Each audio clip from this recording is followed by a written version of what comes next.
అన్న చెప్పండి, ఏదైతే అమరావతి శాశ్వత రాజధానిగా గెజెట్ కూడా రావడం జరిగింది, దాన్ని ఎలా చూస్తారు? వైసీపీ నాయకులు ఇంకా పదే పదే మావిగన్ గురించి మాట్లాడుతున్నది పెద్ద గొప్ప అని చెప్పుకుంటున్నారు, దాన్ని ఎలా చూస్తారు ఓవరాల్? మరి అంతకుముందు 3 రాజధానులు అన్నారు, ఏమైంది? తర్వాత ఏమో విశాఖపట్నం రాజధాని అన్నాడు, అదేమైంది? తర్వాత కర్నూలు రాజధాని అన్నాడు, అదేమైంది? ఇవన్నీ వదిలేసి మళ్ళీ కొత్తగా మావిగన్ ఏంటి? అసలు మీకు ఒక విషయం అర్థం కావట్లేదు. ఇప్పుడు అమరావతి అనేది తనకు తానుగా సంపదను సృష్టించుకునే ఒక నిధి, బంగారుపు నిధి. దాన్ని డైవర్ట్ చేయడానికి అది ఎక్కడైతే చంద్రబాబు గారి పేరు వస్తుందా అని చెప్పి దురుద్దేశంతో కొత్తగా తెర మీద తెచ్చింది తప్పించి వీళ్ళకు ఒక విజన్ కానీ, వీళ్ళకు ఒక రూట్ కానీ, వీళ్ళకు ఒక పరిపాలన అవగాహన కానీ లేదు. వాళ్ళ అధినేత ఏదో చెప్పాడు, దాన్ని సపోర్ట్ చేయాలి, అంతేగాని అసలు అంతర్గతంగా అయితే అందరూ వైసీపీ నేతలందరూ కూడా తలలు బాదుకున్నారు.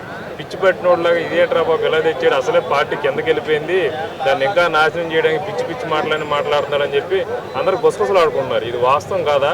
ఇది పచ్చి అబద్ధం అనమాట. మావిగన్ అనేది ఏదో నోటుకు వచ్చింది మాట్లాడాడు. ఇతనికి మతిస్థిమితం లేకుండా మాట్లాడటం వల్ల పిచ్చి పిచ్చిగా మాట్లాడతాడు. రేపు పొద్దున భవిష్యత్తులో ఇతనికి కానీ ఇతని పార్టీకి కానీ రూపురేఖలు కానీ అసలు పాతాళంలోకి వెళ్ళిపోద్దని చెప్పి సందర్భం తెలిపారు. అంటే ఇక్కడ మనం చూసుకుంటే వాళ్ళు పార్లమెంట్లో కానీ దీంట్లో కానీ అవకాశం వచ్చినా ఉపయోగించుకోకుండా వాళ్ళ నాయకుడు ఇక్కడ అనౌన్స్ చేశాడు, అక్కడ మరి దాని గురించి ఎందుకు ప్రస్తావించలేకపోయారంటారు? ఇక్కడ ఏమండి, అసెంబ్లీ సాక్షిగా 33,000 ఎకరాలు కావాలని చెప్పింది వీళ్ళ అధినేత కాదా? తర్వాత మాట మార్చి నానా రకాలుగా మాట్లాడింది వాస్తవం కాదా? నేను ఇక్కడే ఇల్లు కట్టుకొని ఉంటున్నాను, ఇదే రాజధాని అని చెప్పి అన్నమాట వాస్తవం కాదా? ఆయనకి ఏది వస్తే అది మాట్లాడతాడు అన్నమాట. అతనికి చంద్రబాబు గారి పేరు రాకూడదు, ఆంధ్రప్రదేశ్ అభివృద్ధి జరగకూడదు, నాశనం చేయాలి, జనాలంతా ఇలా అడుక్కోవాలి, జనాలు ఇచ్చే స్టేజీలో ఉండాలని చెప్పి చంద్రబాబు గారి విజనం. ఇతను ఏంటంటే జనాలు ఎప్పుడు కూడా ఎంగిలి మెతులకి ఆశపడతారు, అదే తీరుగా నా పరిపాలన ఉంటుందని చెప్పి ఈయన రూట్ అనమాట. ఇతనికి ఏంటంటే భవిష్యత్తు మీద కానీ రేపటి పౌరుల భవిష్యత్తు గురించి కానీ ఏమీ ఆలోచన ఉండదు.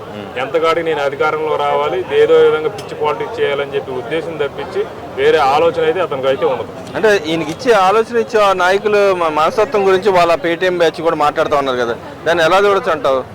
ఇప్పుడు నేను ఒకటే మాట చెప్తానండి, ఇతను లక్షలు ప్రజాధనం దుర్వినియోగం చేసి ఎంతోమంది సలహాదారులు పెట్టుకున్నాడు. అలాగే ఆ ప్రజాధనం ఎలా సేవ్ చేయాలి, ఆ పథకాలు ఎంత తగ్గించాలి అని చెప్పి చూశాడు, కానీ పథకాలు కూడా ఫుల్ ప్రెజర్కి ఇవ్వలేదు. ఇతని గురించి మాట్లాడుకోవడం కన్నా ఆంధ్రప్రదేశ్ రాష్ట్ర అభివృద్ధి కోసం, ప్రజల భవిష్యత్తు కోసం ఆలోచించుకోవడం మంచిదని చెప్పి నా ఉద్దేశం. అంటే ఇక్కడ మనం చూసుకుంటే అమరావతి అనేది ఒక క్యాపిటల్ ఏరియా, కొంత 30,000 ఎకరాల మధ్యలో ఉండే క్యాపిటల్. ఈయన అనౌన్స్ చేసిన గ్రోత్ కారిడార్, దానికి దీనికి అసలు సంబంధం ఉందంటారు? ఏమండి, అభివృద్ధి అనేది వెనకబడిన జిల్లాలు చేయాలి. ఇక్కడ విజయవాడ, మచిలీపట్నం, గుంటూరు అభివృద్ధి పదంలో దూసుకుపోతున్నాయి. ఇవి ఏమి అమరావతికి 100 కిలోమీటర్లు 200 కిలోమీటర్ల దూరంలో లేవుగా. అది దేని గురించి అసలు మాట్లాడాడో ఆయనకే అసలు అర్థం కాదు. ఏదో మాట్లాడతాడు, ప్రతిపక్షంలో వాదా ఇవ్వలేదు, వీళ్ళని ఎలాగో బురద జల్లాలని చెప్పి ఆలోచనతో మాట్లాడతాడు. అంటే ఇప్పుడు మనం అమరావతి కంటే 2 లక్షల కోట్లు అవుతుంది, దానివల్ల నష్టం ఉపయోగం లేదని చెప్పి వాళ్ళు మాట్లాడుతున్నారు. మరి ఏదైతే ఆయన అనౌన్స్ చేసిన గ్రోత్ కారిడార్ దేనికి ఉపయోగం అంటారు?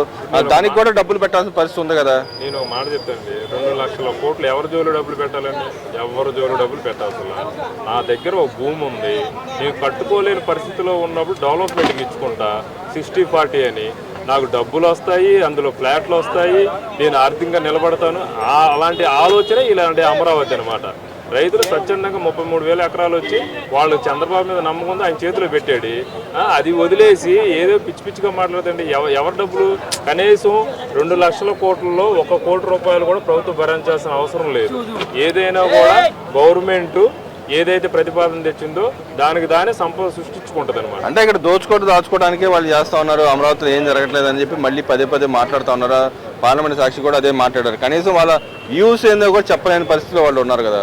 ఇప్పుడు నిజంగా నేను ఒక మాట చెప్తానండి, ఏ ప్రభుత్వమైనా దాచుకుంటుంది అనుకున్నప్పుడు మీరు మనకి వ్యవస్థలు ఉన్నాయి కదా, మీరు కోర్టులు వేయండి. ఏదో చంద్రబాబు మీద స్కిల్ కేసు వేసారు, తేలిపోవాలి అబద్ధం అని, అలాగే ఇది కూడా కోర్టులు వేయండి. నిజం ఉంటే నిజం తేలిద్ది కదా. న్యాయ వ్యవస్థలు ఉన్నాయి, జడ్జిలు ఉన్నారు, న్యాయమూర్తులు, ఏదైతే నిజం ఉంటుందో దాని మీద తీర్పిస్తారు కదా. అవన్నీ మానేసి పిచ్చి పిచ్చి మాటలు మాట్లాడితే ఎవరు నమ్మే పరిస్థితిలో లేరు.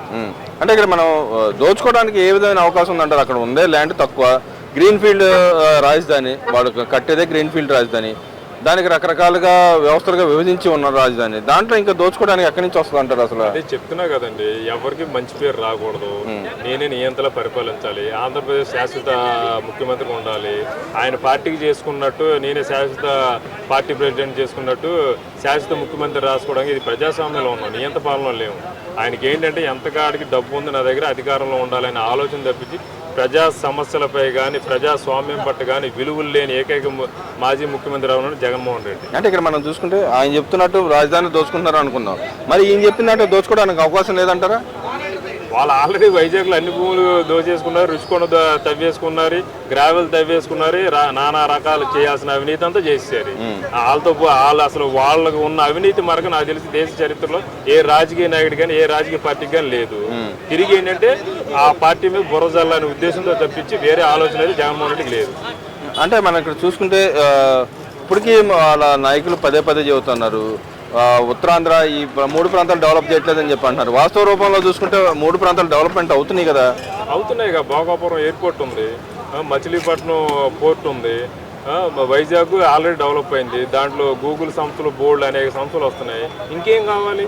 ఇంకేం కావాలి చెప్పండి? మీకు పలానా జిల్లాలో ఏ పెట్టుబడి రాలో చెప్పండి. అనంతపురంలో కియా తెచ్చాము, ఇంకేం తేలేదు. రేపు కర్నూలు హైకోర్టు బెంచ్ తీసుకొస్తాము. అన్ని ప్రాంతాల్లో సమృద్ధిగా డెవలప్ చేయడమే మన నారా చంద్రబాబు నాయుడు గారి ధ్యేయం అని చెప్పి సందర్భం తెలియజేస్తాం. అంటే మరి ఇప్పటికైనా మారుతాడంటారా? ఇంతమంది వాళ్ళ నాయకులు తిడుతున్నారు, వాళ్ళ నాయకులే ట్రోల్ అవుతా ఉన్నారు, వాళ్ళ సొంత మనుషులే మాట్లాడుతున్నప్పుడు ఇంకా మారుతాడంటారు అసలు? పుట్టుకతో వచ్చిన బుద్ధి సచ్చేదాకా పోదండి. అతను పుట్టుకతో క్రిమినల్ మైండ్, రాయలసీమ ఫ్యాక్సినల్ మైండ్, సొంత బాబాయినే చంపేసిన క్రూరత్వమైన మైండ్. అలాంటి మారతాడు అనుకోవడం మనం అసలు అదొక హాస్యాస్పదమైన విషయం అనమాట. ఆయన మారడు, ఆయన జీవితం మొత్తం అంతే. అంటే ఇప్పుడు దీని మీద అమరావతి మీద కూడా కొన్ని కేసులు వేసిన పరిస్థితి, వైసీపీ నాయకులు వేసిన పరిస్థితి, అవి మరి దాని పరిస్థితి ఏంటంటారు? న్యాయ వ్యవస్థలో మన భారతదేశంలో అంబేద్కర్ గారు రాసిన రాజ్యాంగంలో న్యాయ వ్యవస్థలు ఎప్పుడు కూడా నిజం గెలిచింది, ఒకరోజు అటు ఇటు అయింది. ఇలాంటి పిచ్చి పిచ్చి కేసులు ఎన్ని వేసినా కూడా పటాపంచులు అయిపోతాయి. నారా చంద్రబాబు నాయుడు ఎలాగైతే స్కిల్ డెవలప్మెంట్లో వచ్చారో అలాగే ఒక నిర్దోషిగా అలాగే ఈ కేసులు కూడా ఏమి ఉండవని చెప్పి ఈ సందర్భంగా. అంటే ఇక్కడ మనం అమరావతి బేసిక్గా చూసుకుంటే గతంలో మానవస్ తీర్పు ఇచ్చిన పరిస్థితి ఉంది. ఇప్పుడు చట్టబద్ధంగా అటు పార్లమెంట్ కానీ రాష్ట్రపతి కానీ ఆమోదం పొందినప్పుడు ఇంకా అటు శాంటిటీ ఉంటుంది అంటారా రేపొద్దున? ఏమండి, ఇప్పుడు మనకి ఒక వ్యవస్థ ఉంది, అసెంబ్లీలో చట్టం చేసుకొని మన కేంద్రంలో పార్లమెంట్లో చట్టం చేసుకున్నాం, తర్వాత రాజ్యసభలో చేసుకున్నాం, తర్వాత రాష్ట్రపతి సంతకం అయింది. ఇవన్నీ అయిన తర్వాత అసలు మీకు ఇంకొక విషయం చెప్తాను నేను, జగన్మోహన్ రెడ్డి అనే వ్యక్తి మళ్ళీ ప్రభుత్వ అధికారంలో రావడం అనేది కళ అనమాట, మామూలు కళ కాదు, పిచ్చి కళ అనమాట. అది జరగదు. అమరావతిని మార్చడం అనేది ఎవరి వల్ల కూడా కాదు. కానీ వాళ్ళు వచ్చిన తర్వాత మళ్ళీ మారుస్తామని పదే పదే చెబుతా ఉన్నారు. అప్పటికి వాళ్ళ నాయకుల్లో వాళ్ళు సఖ్యత లేకపోయినా కూడా చెబుతా ఉన్నారు కదా. ఏ రకంగా వాళ్ళు అధికారంలో రారని చెప్తున్నా కదా, అధికారంలో వచ్చినా కూడా కేంద్ర ప్రభుత్వం ఓకే అందరూ రాజముద్ర వేసిన తర్వాత రాష్ట్రపతి ఇంకెలా మారిద్ది? దానికి ఒక సజెషన్, దానికి ఒక క్లారిటీ ఇవ్వనండి. ఏంటంటే జనాలు భయప్రాంతం చేయాలి, పెట్టుబడులు రాకూడదు, ఎలాగోలాగా అమరావతి నాశనం చేయాలి, అదే ఆయన ఆలోచన తప్పించి ఇంకొక ఆలోచన అయితే ఉండదు ఆయనకి. మరి కూటమిగా ఉన్న బీజేపీ ఇప్పుడు సఖ్యత పోయిందంటారా? జగన్మోహన్ రెడ్డితో ఉన్న సఖ్యత పోయిందంటారా ఇప్పుడు ఉన్న పరిస్థితుల్లో? ఏమండి, 50 పార్టీలు ఎన్ని పార్టీలు ఉన్నాయి? 49 పార్టీలు ఆమోద ముద్ర వేసిన తర్వాత ఒక్క పార్టీ లింగ్ అని అయిపోతే అక్కడ వచ్చిన లాస్ ఏమైనా ఉందా? అసలు ఇతను ఎప్పుడో బాయ్కట్ చేసేసారు, ఆయన ఇంకా చరిత్ర క్లోజ్ అయిపోతారు. అంటే వాస్తవం చూసుకుంటే రేపు ప్రజల్లోకి వెళ్ళినా కూడా ఈయనకి వెనకాల జనాలు వస్తారంటారా? జనాలు వస్తారా కాదండి, జనాలు ఓట్లు వేస్తారా లేదా? మంచి నాయకుడు కావాలి. 2014లో నారా చంద్రబాబు నాయుడు ఎన్నుకున్నారు, 2009లో ఒక్క ఛాన్స్ అని చెప్పి రాజశేఖర రెడ్డి కొడుకు అని చెప్పి ఒక అవకాశం ఇచ్చారు, దాన్ని సద్వినియోగం చేసుకోలేదు. 2024లో ఆయన ఎలాగైతే మూలకు వచ్చేవాడు, 2029లో అయితే డిపాజిట్లు అనేది రాదండి వాళ్ళ పార్టీకి ఏ నియోజకవర్గంలో అయినా.